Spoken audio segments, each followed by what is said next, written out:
Дорогие коллеги, как вам известно, нами проводится усиленная работа по поиску человека, совершившего убийство в здании парламента, Харазия Руфетовича. Работают у нас сегодня две структуры, в основном нацелены на розыск.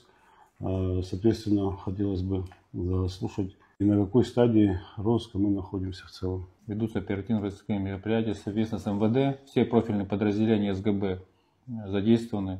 Ведется плотная работа.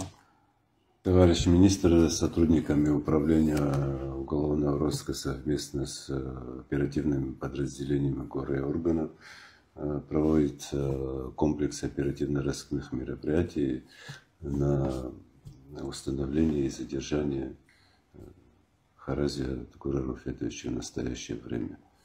Объявлен план перехват, стационарные посты перекрыты, сотрудники несут службу, границу тоже контролируем по факту возможного выезда.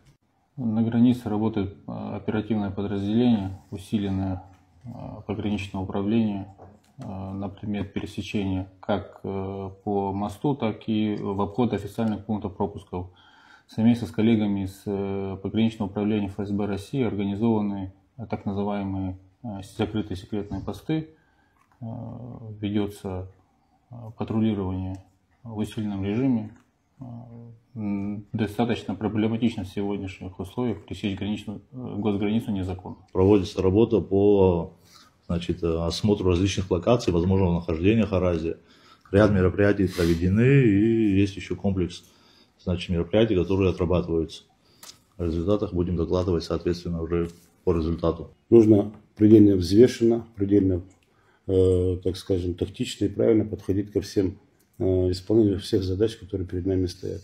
Предупредить личный состав. Пускай проявляют больше ответственности и, наверное, меньше, как говорится, распространяют лживую информацию, которая у нас, к сожалению, она в обществе имеется. Лживая информация, которая идет от наших сотрудников. В чем их цель, нам неизвестно. Для нас всех главная задача – это сегодня розыск преступника и привлечение его к уголовной ответственности.